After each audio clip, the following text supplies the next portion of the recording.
to replace the fan on my Miyano TSV21 CNC Mill. These are the original fans that came on the machine. This one actually started to act up and not work properly.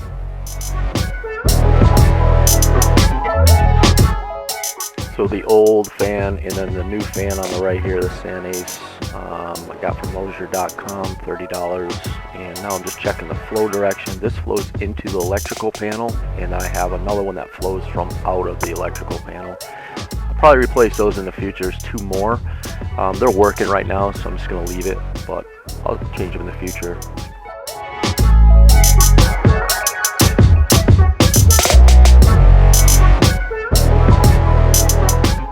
With anything used, you're going to have to more likely repair things as things break or no longer work.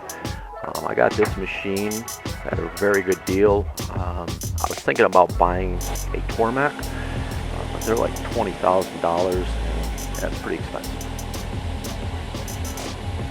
Just like anything, if you can buy a Tormac and afford the expense, that's great. You get tech support, things like that.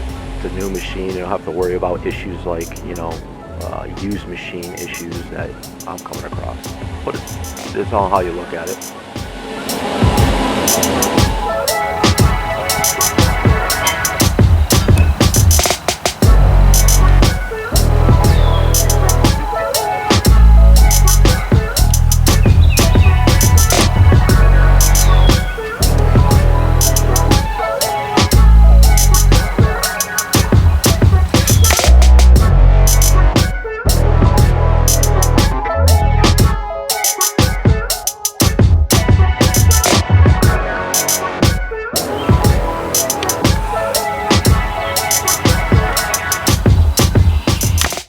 Thanks for watching.